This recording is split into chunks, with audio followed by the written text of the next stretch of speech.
여러분 안녕하십니까? 라디오 오늘 바른입니다. 일본의 후쿠시마 오염수 방류가 임박했다는 전망이 나오고 있습니다. 한미일 정상회의를 마치고 미국에서 돌아온 기시다 후미오 총리는 귀국 하루 만에 후쿠시마 제1원전을 방문했습니다. 원전 오염수를 정화하는 설비를 시찰했는데요. 오늘은 또 어민단체와 만났습니다. 일본 어민단체 역시 오염수의 해양 방류에 반대하고 있죠. 오염수의 해양 방류를 앞둔 일본 정부로서는 어민단체 설득이 최종 과제인 셈인데요. 기시다 총리가 막바지 설득 작업에 속도를 내는 점 또한 일본 정부의 해양 오염수 방류가 초읽기에 들어갔다는 방증이라는 전망이 나오고 있습니다. 일본 정부는 내일 강요회의를 열어 방류 시작 시기를 결정할 방침으로 알려졌습니다. 안정성이 충분히 검증되지도 않고 주변 국가의 양해도 없는 일방적인 오염수 방류는 절대 있어서는 안 되겠습니다. 8월 14일 월요일 라디오 오늘 광고 듣고 시작합니다.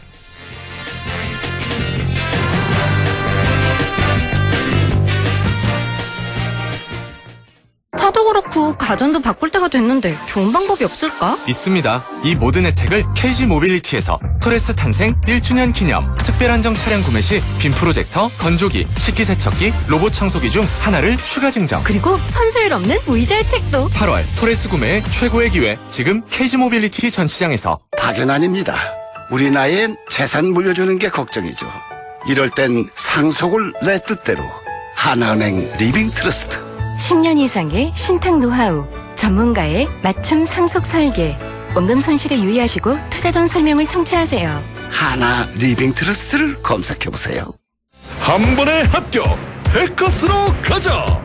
해커스 공무원 합격! 해커스 공인중개사 합격! 해커스 세무회계도 합격! 한 번에 합격! 해커스 한 번에 합격! 해커스 8월 21일 월요일 라디오 오늘입니다. 일부 꼭 알아야 할 우리 지역의 뉴스를 시원하게 정리해드립니다. 양승진의 슬기로운 뉴스 생활 영남일보 양승진 기자와 함께합니다. 2부 이슈 오늘에서는 더불어민주당 경북도당 청년당원들이 현실 문제를 함께 고민하고자 특별한 프로젝트를 진행했다고요. 잠시 후 더불어민주당 경북도당 김기현 청년위원장 연결해 함께 이야기 나눠보겠습니다. 이어서 국립안동대학교 사학과 안상준 교수 연결해 안상준의 세상 읽기 함께하겠습니다. 라디오는 생방송 놓치신 분들은 유튜브로도 다시 들을 수 있습니다. 많은 애청 바랍니다.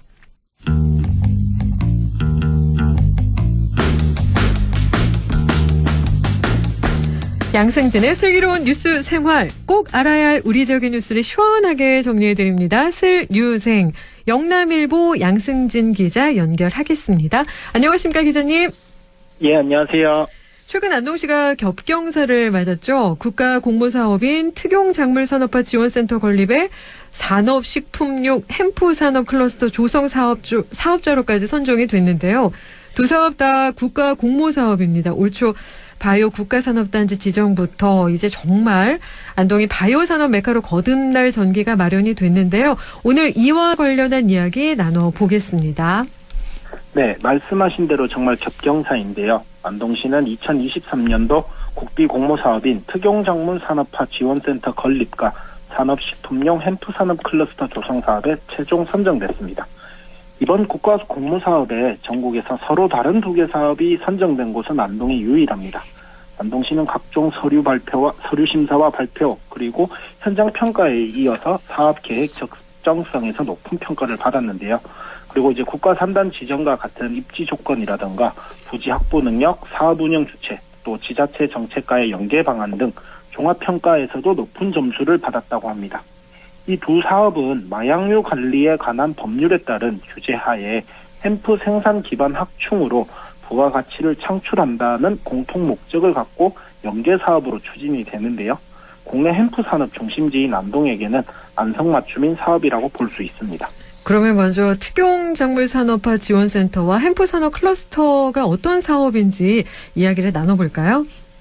네, 오는 2025년까지 3년간 국비와 지방비 각 30억 원씩 총 60억 원이 투입돼 건립되는 특용작물산업화 지원센터는 햄프 연구 분석과 제품 개발 연구시설, 제품 생산을 위한 장비를 구축하게 됩니다. 그리고 햄프 산업 클러스터는 2024년까지 2년에 걸쳐 총 사업비 50억 원이 투입이 되는데요. 센터와 클러스터 모두 풍산읍 경북바이오 2차 일반 산업단지 내 2개 사업부지와 연접해서 각 3,000제곱미터 규모로 조성이 됩니다. 클러스터에서는 햄프 원물을 수매해서 채척과 건조, 절단, 분쇄, 탈각 등 기초 공정을 거친 뒤에 센터에서 용도별로 추출, 농축, 분말화 등의 공정을 거치게 됩니다. 이러한 공정을 거친 이후에는 섬유나 화장품, 건축, 식품 소재로 제품화할 수 있도록 계획도 세워뒀는데요. 향후 시설 구축과 운영은 전담 기관을 지정한 뒤에 위탁할 방침입니다. 햄프는 저희가 여러 번 다뤘었는데요. 아직 상용화 단계는 식품 수준에 그치고 있는데 다른 분야로도 상용화가 가능하겠죠? 네, 말씀하신 것처럼 현재는 주로 식품 소재로만 활용이 되고 있습니다. 그런데 이제 최근에는 화장품이라든가 동물용 사료 그리고 건강기능식품의 소재 등으로 확대되고 있는 추세인데요. 햄프를 착유한 오일의 경우에는 가격적인 측면에서는 수입품이 월등히 저렴해서 가격 경쟁력은 낮지만 운송 과정에서 산패나 식품 안정성 등의 문제가 제기돼서 국산 오일의 구매가 최근 증가하고 있는 추세입니다. 또 국산 햄프의 경우에는 수입산과 비교했을 때 단순 가공보다는 이를 활용한 건강기능식품이나 화장품 등 사업으로 발전시킬 경우 시장 경쟁력도 충분히 있다고 여겨지고 있습니다. 경북에는 지금 안동을 중심으로 해서 지난해 말 기준 180개 농가 총 면적 87헥타르에서 햄프를 재배하고 있습니다. 전국 60% 정도를 차지를 하고 있는데 햄프 주산지로서 이제 연구센터와 클러스터 조성 등으로 안동이 새로운 발전의 계기를 마련하게 된 것입니다. 네, 전국 60% 면적이고 연구센터와 클러스터 조성까지 되면 안동은 정말 바이오 산업의 중심지로 발돋움하고 있다고 해도 과언이 아닌데요. 산업용 대마인 햄프 산업, 그 특용작물과 함께 백신 산업도 빼놓을 수가 없잖아요. 네, 안동은 연구개발, 임상시료 생산, 선도기업까지 백신 산업 분야의 전 과정을 한 곳에서 추진할 수 있는 시스템이 구축된 곳입니다.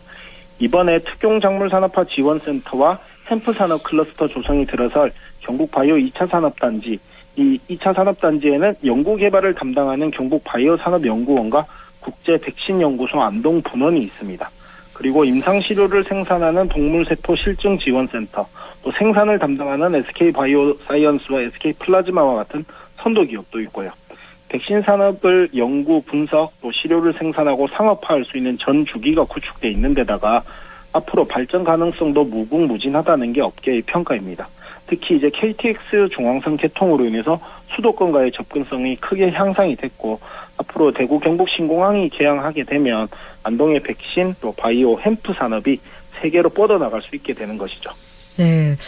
아주 희망적인 이야기인데요. SK바이오사이언스는 최근 안동 공장에 투자도 확대하고 있다고요? 네.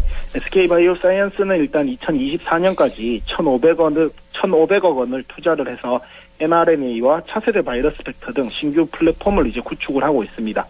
바이오사이언스는 지난해 상반기에는 2,250억 원의 매출을 기록을 했는데 올해의 경우에는 지난해보다 80% 정도 매출이 줄어든 470억 원 수준에 그쳤습니다. 또 영업 적자도 645억 원 수준이라고 하는데 이런 상황에서 이제 SK바이오사이언스가 세계적인 백신 기업인 노바백스의 지분을 인수를 해서 안동 공장에서 코로나19 변이 바이러스에 대응할 수 있는 백신을 위탁 생산하는 계획을 수립한 상태입니다. 코로나19 팬데믹 기간 동안 안동에서 이제 국내 처음으로 코로나 백신이 위탁 생산되는 등 백신 산업 거점으로 이제 거듭났었던 경험이 있던 만큼 이제 또 새로운 도약도 기대되는 부분입니다. 네, 코로나19 백신 외에도 다른 질병에 대응할 수 있는 백신들도 SK바이오사이언스는 개발을 추진하고 있죠. 네, 폐렴구균 백신 후보 물질인 PVC21의 내년 상반기 임상 3상 시험 진입을 포함을 해서 범용 코로나 백신, 자궁경부암 백신, 로타바이러스 백신, 장티푸스 백신 등 개발을 추진을 하고 있습니다. 이 중에서 또 면역 증강제로 활용할 수 있는 백신이 자궁경부암 백신과 로타바이러스 백신, A형 감염 백신 등이 있다고 합니다. 이러한 백신들도 이제 개발이 될 경우에는 안동 공장에서 이제 생산될 것으로 전망이 됩니다. 네, 기업의 투자, 새로운 시설 유치뿐만 아니라 안동에서 전문 인력을 양성하는 길도 열리고 있는데요. 인구 감소, 소멸 위기 상황에서 어쩌면 이 부분이 우리에게는 가장 큰 핵심이 아닐까 싶습니다. 네, 가장 중요한 부분인데 일단 세계보건기구가 지난해 2월 중소득, 저소득 국가의 백신 자급화를 위한 글로벌 바이오 인력 양성의 허브로 한국을 이제 전 세계에서 유일하게 선정을 했습니다. 그래서 이제 보건복지부가 백신과 바이오 의약품의 생산, 공정, 또 교육 훈련을 맡는 글로벌 바이오 메인 캠퍼스 후보지를 선정을 했는데 이것도 이제 공모를 했었는데 안동이 이제 글로벌 바이오 네트워크 캠퍼스로 이제 지난달 최종 선정이 됐습니다. 안동과 함께 인천, 경기도 시흥, 충북 오송 등 전국 4곳이 더 있는데 복지부는 이 5곳의 지역 캠퍼스에서 연간 2천여 명의 글로벌 바이오 생산 인력을 교육할 계획입니다.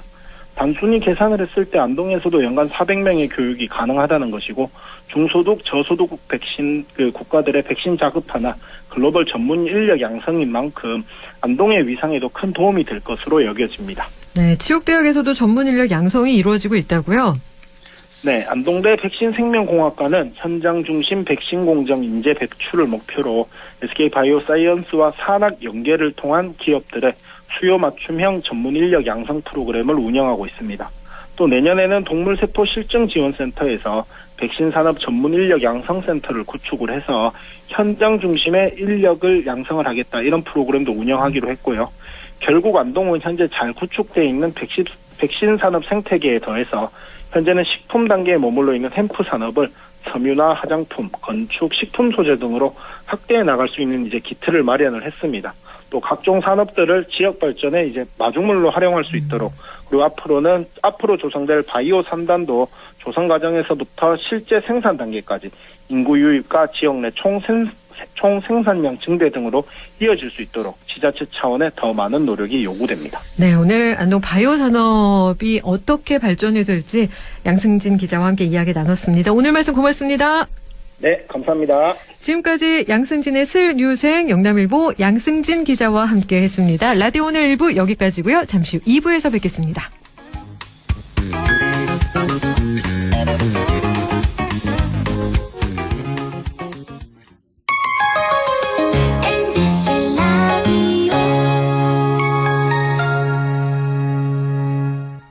나에게 딱 맞는 대학, 나에게 꼭 맞춘 대학. 나만의 경쟁력을 원한다면 안동과학대학교로 오라. 시대에 딱 취업중심 실전학과, 학생의 꼭 현장 중심 실무교육, 취업에 맞춤, 내 꿈에 맞춤, 나의 드림핏 안동과학대학교. 안녕하세요. 전국민 안전 캠페인 홍보대사 오나라입니다. 서두르다가 안전사고 겪은 분들 많죠? 그래서 빨리빨리 하기 전에 5초만 안전습관 캠페인을 시작합니다. 에스컬레이터로 뛰어들기 전에 5초만, 멈춘 후에 손잡이 꼭 잡고 타기, 슬금슬금 우회전하기 전에 5초만, 확실히 멈추고 주의 살피기, 이륜차 타기 전에 5초만, 헬멧 확인하고 출발하기. 빨리빨리 하기 전에 5초만 멈추면 모두의 안전이 계속됩니다. 다 함께 시작해볼까요? 나부터 5초만. 5초만. 공익광고협의회.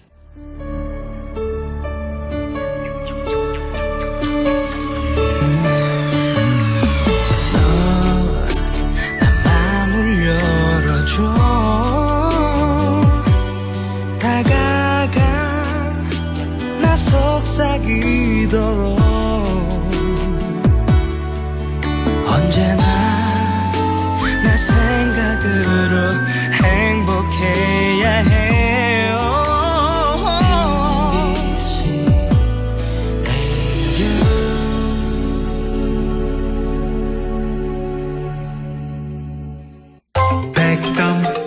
MBC MBC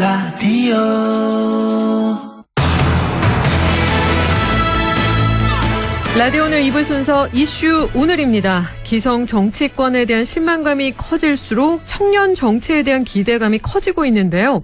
지역의 청년 정치인들이 최근 5박 6일간 영호남을 오가며 지역의 현안을 함께 공유하는 시간을 가졌다고 합니다.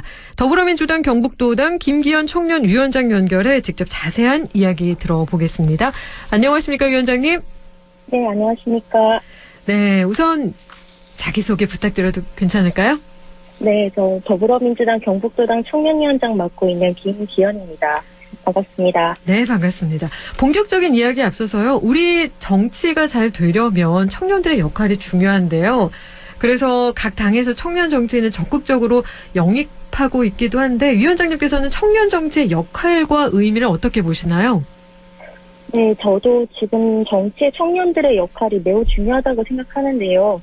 제가 보기에 정치권에서 청년 정치를 강조하는 것은 여러 가지 이유가 있겠지만 그 중에 하나는 기존의 기성 정치가 이루지 못한 부분을 청년에게 기대하기 때문이라고 생각합니다.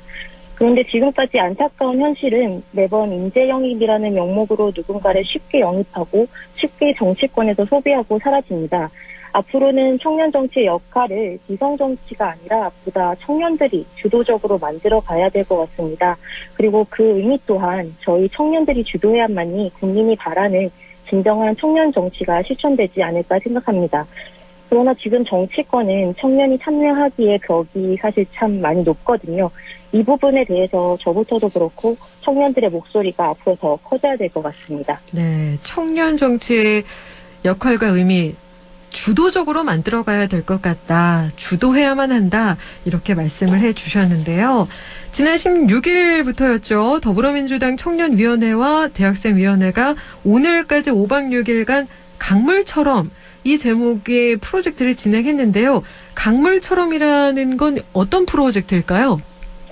네, 강물처럼은 전국에서 지역 소멸지수가 가장 높은 경북 안동에서 전남 신안까지 5박 6일 일정으로 횡단하면서 지역 청년의 시각에서 지역을 직접 보고 질문하고 기록하고 답을 찾아가는 프로젝트입니다.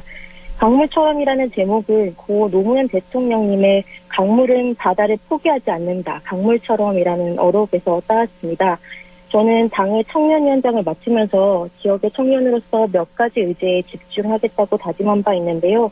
크게 지역, 기후, 역사, 그리고 민주주의 네 가지로 정리해 볼 수 있습니다. 저는 이 네 가지 영역이 요즘 큰 위기라고 보는데요. 우리 지역은 날이 갈수록 인구 감소로 소멸되고 있고요. 우리가 살고 있는 지구는 당장 탄소 중립을 실천하지 않으면 기후위기로 모두가 공멸할지도 모른다고 하고요. 한편 역사는 여전히 좌우 이념 대립 논쟁안에 갇혀 있습니다. 그리고 또 우리 민주주의 국가에 살고 있지만 여전히 일상의 많은 부분에서 민주적이지 않은 것을 발견합니다. 지금의 선거제도도 마찬가지고요. 그래서 저는 이것을 풀어내는 것이 우리 청년들, 대한민국 청년 정치 세대의 과제가 아닐까 생각하는데요. 그런데 우리 스스로 이런 문제를 알면서도 어디서부터 시작해야 될지 잘 모르기도 하고 이런 고민을 혼자 할 수 있는 것이 아니어서 말 그대로 깨어있는 강물이 되어서 현장에 가보자. 또 이 문제의식을 더 많은 사람들과 공유하다 보면 어려움이 좀 풀리지 않을까라는 생각에서 강물처럼 프로젝트 기획하게 되었습니다. 네, 깨어있는 강물이 되어서 현장에 가보자라는 생각에 기획하게 되었다라고 말씀해 주셨어요. 지역, 기후, 역사, 민주주의 이렇게 네 가지에 대해서 직접 보고 질문하고 기록하고 답을 찾아가는 프로젝트다라고 말씀을 해 주셨는데 지난 6일 안동에서 발대식을 가졌죠. 네. 안동에서 어떤 현안 얘기가 있었을까요?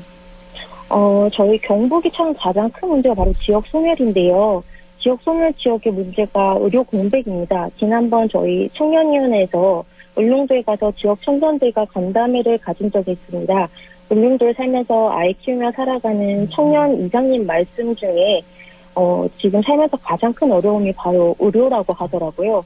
또 제가 지금 경산에 살고 있는데요. 경산에는 코로나19가 한창이던 시기에 의료 공백으로 제대로 치료받지 못하고 세상을 떠난 학생의 안타까운 사건도 있었거든요.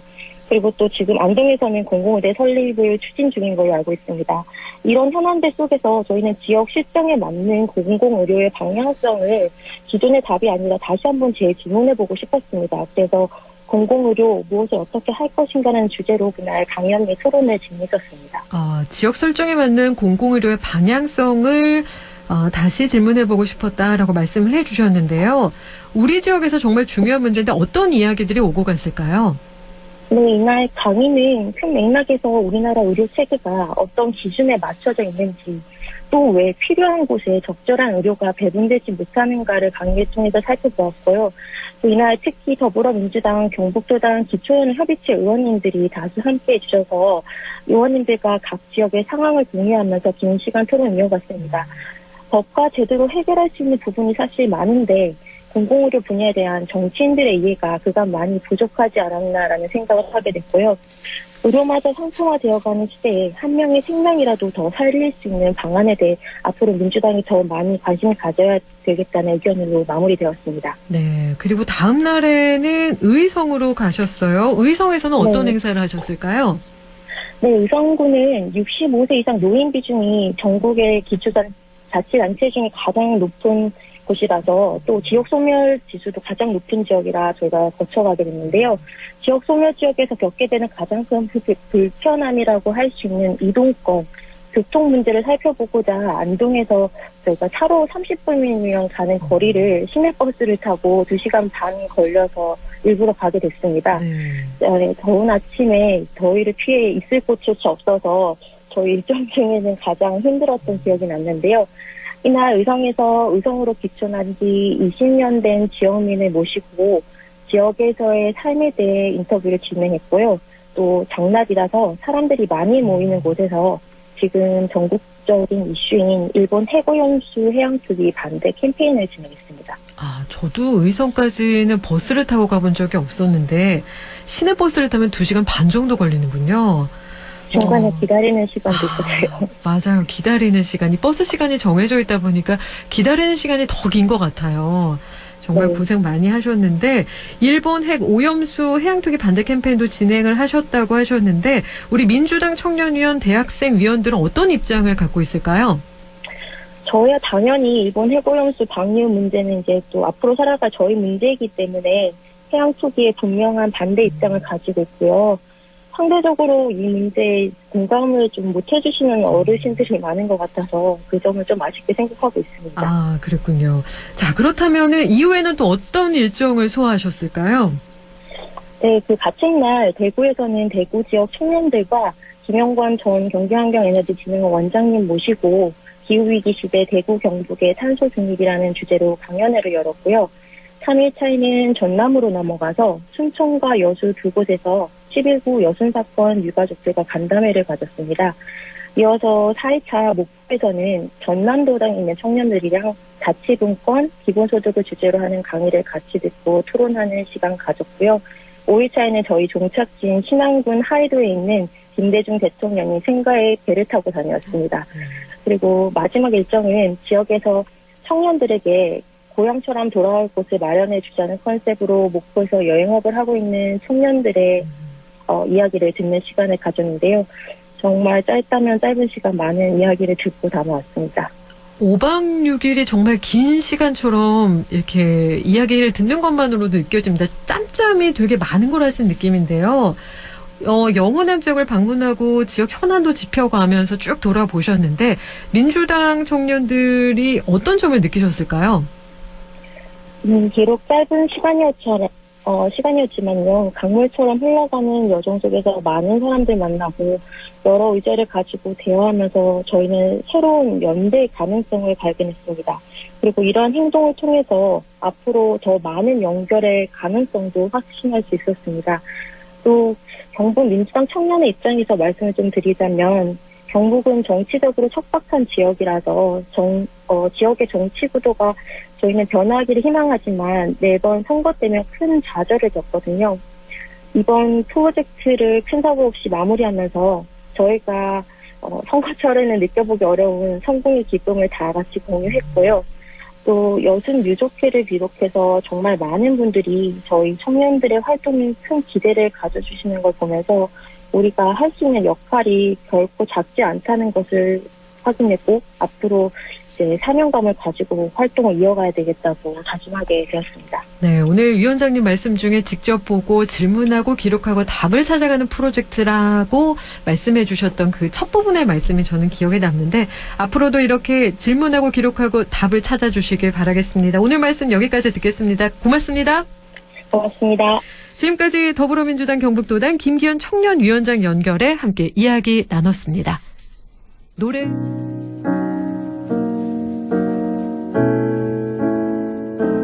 노래 한 곡 들을까요? 김동률입니다. 그 노래. 아무리 피하려 해도 귀에 걸리는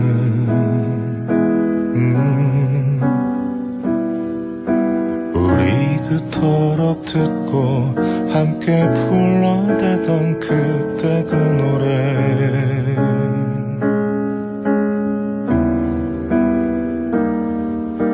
머리로 막아도 애써 귀를 막아 보아도 어느새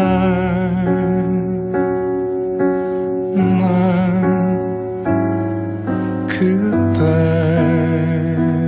그때나 노래는 추억들을 부르지 아랑곳 없이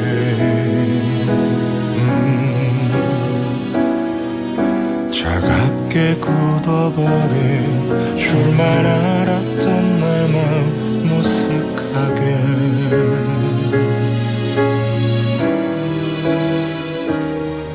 씁쓸한 미소도 알량한 후회도 더 이상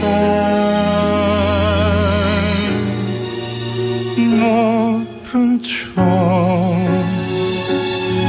그냥 지나쳐야 하는 힘이 흘러간 지금 나는 다시 그때 그날로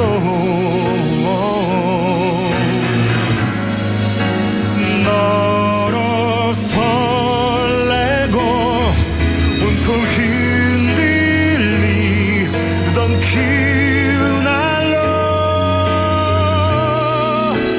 밤새 들었던 이 노래를 핑계 삼아 널 그리워하는 내 모습 감아주는 그 노래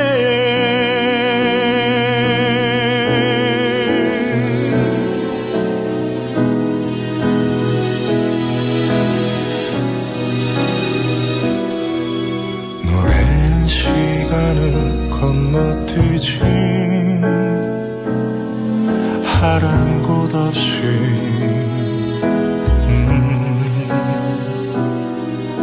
모두 다 잊어버린 줄만 알았던 기억 선명하게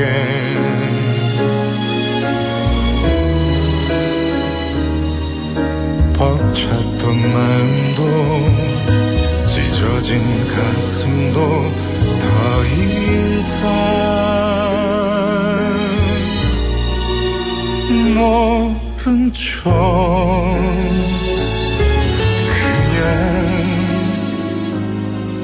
묻어둬야 하는 힘이 흘러간 지금 나는 다시 그때 그날로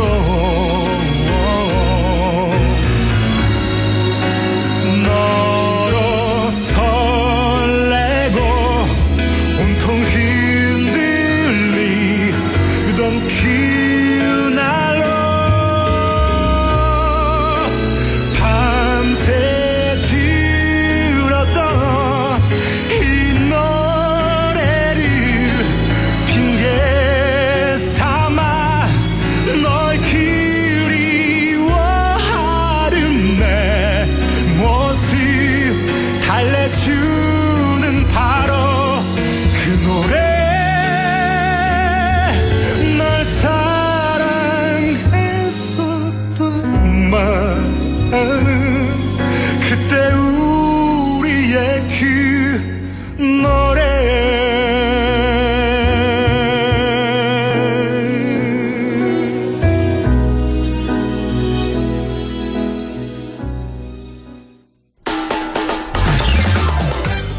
라디오 오늘에서는 청취자 여러분의 참여를 기다리고 있습니다.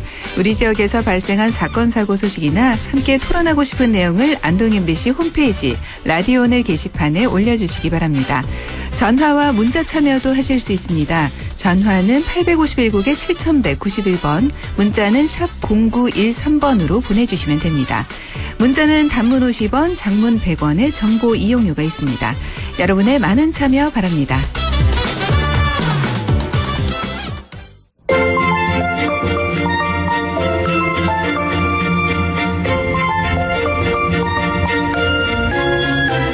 안상준의 세상 읽기. 국립안동대학교 사학과 안상준 교수와 함께합니다. 안녕하십니까, 교수님? 네, 안녕하세요. 오늘은 어떤 이야기 해볼까요?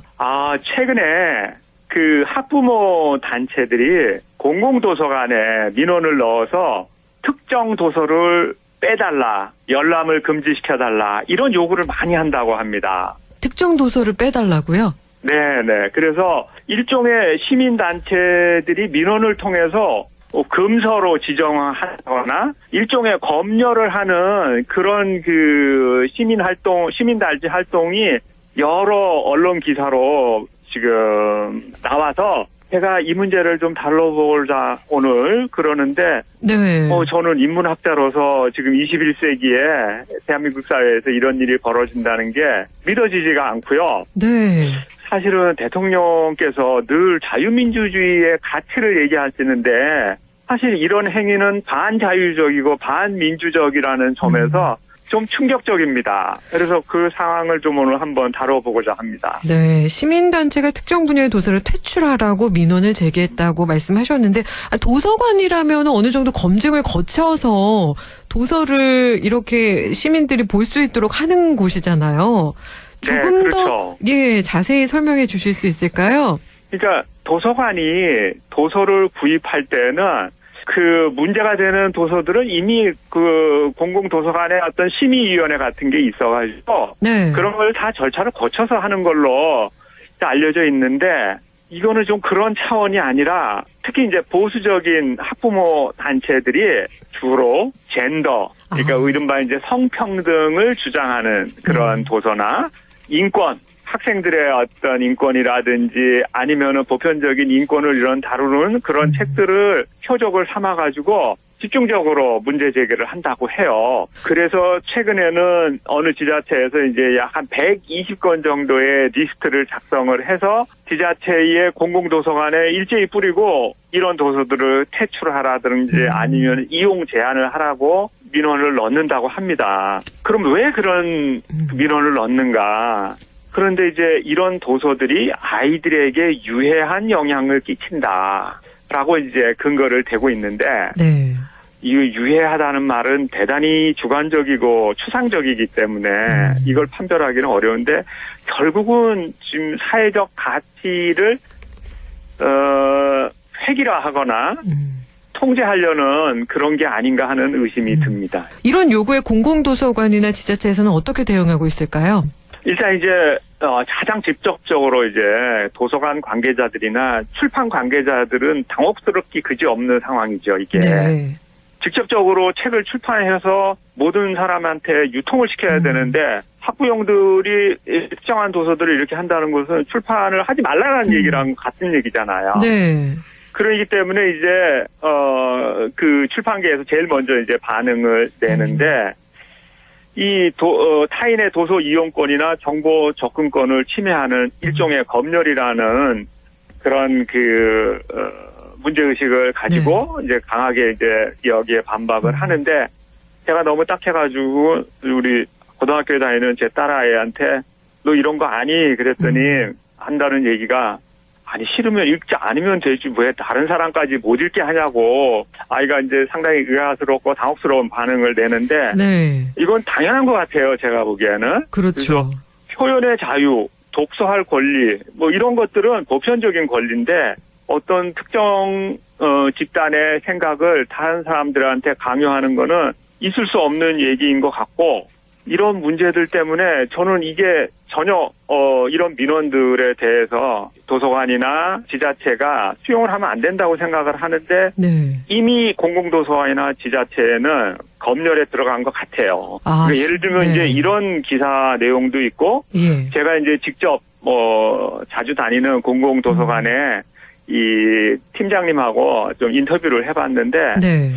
공공도서관에서 나오는 이제 반응이 지금은 어떤 정도 이제 그 걸러내서 이 문제가 됐던 문제시 삼는 도서들을 대출이 이제 되고 있지만은 그렇게 되기까지 민원이 폭주해서 그 도서들의 유해성을 검증을 했다고 해요. 예. 그리고 이제 제가 이제 인터뷰한 그분은 이런 얘기를 하더라고요. 이런 사안들이 지금 벌써 몇 년 전부터 일어났다 그래요. 몇 년 전부터요? 지금이 네. 아니라? 네. 그런데 이제 그게 너무 이제 많아지니까 이제 사회 문제가 된 것 같고, 이렇게 지속적인 민원에 대해서 공공도서관 측에서는 또 어쩔 수 없는 그런 대응을 하지 않을 수가 없다 그래요. 안 그러면은 그런 사물을 보는 게 너무 힘들어지니까. 네. 그러면서 실제로 일부 도서는 따로 관리를 한답니다.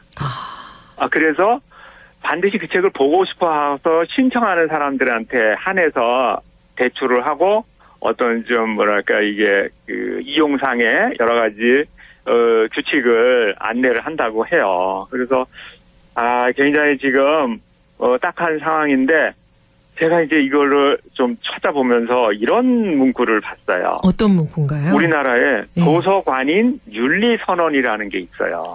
도서관인 윤리선언이요? 네네. 네, 어떤 이게 내용? 이제 굉장히 네. 중요한 내용을 담고 있는데 네. 그 제2항에 보면은 이런 내용이 있습니다.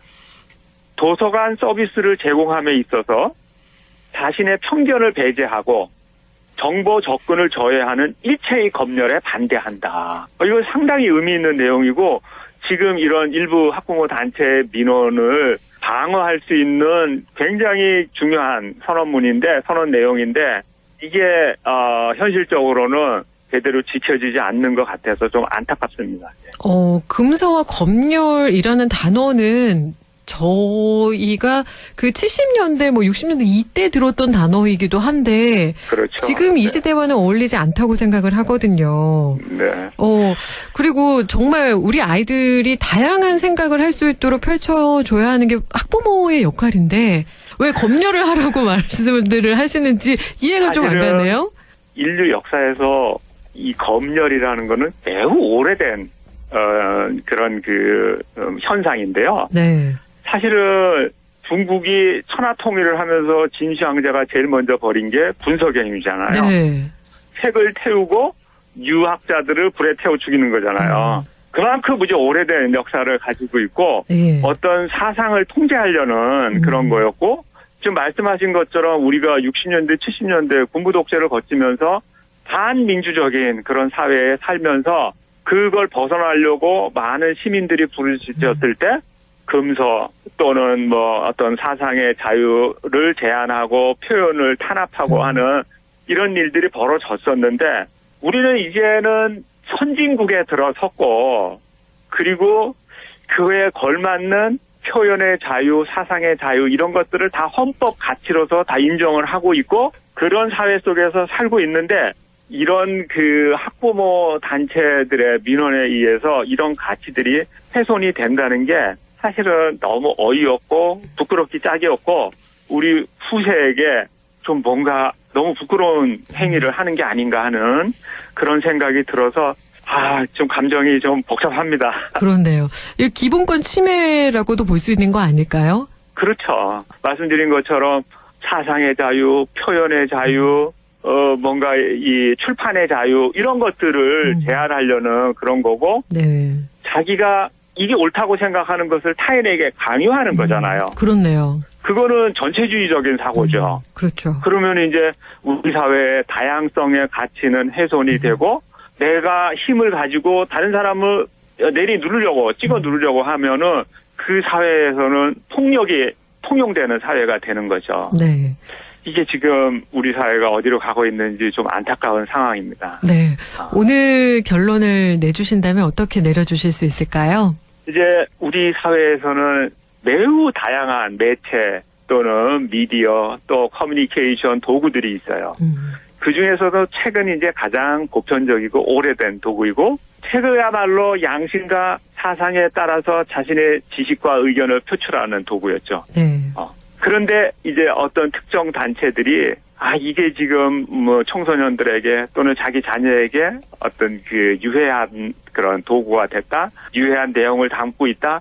그래서 이거를 공공기관에 또는 공공도서관에 민원을 넣어서 이거를 제한시키고 이용 제한을 거는 거는 저는 굉장히 지금 위험한 그런 행동이라고 생각을 하고 우리 사회가 사실은 지금 세계인과 교류를 하고 있는 그런 사회로 발전했고 그래서 한류라는 그런 현상을 통해서 전 세계인과 소통하고 있는 그런 사회인데 이러한 그 좀 후진적인 그리고 반민주적인 그런 사회 현상이 일어난다는 것은 우리 스스로 너무 부끄럽게 생각해야 되고 국가와 정부 그리고 시민사회 단체는 이러한 상황에 대해서 좀 단호하게 거부하고 그걸 차단하려는 어떤 장치 또는 조치를 취해야 되지 않을까 그렇게 생각을 합니다. 네, 오늘 금서 지정과 검열의 시도에 대해서 안상준의 세상 읽기에서 다뤄봤는데요. 여러분 의견도 궁금합니다. 오늘 말씀 여기까지 듣겠습니다. 교수님 감사합니다. 네, 안녕히 계세요. 지금까지 안상준의 세상 읽기 국립안동대학교 사학과 안상준 교수와 함께했습니다.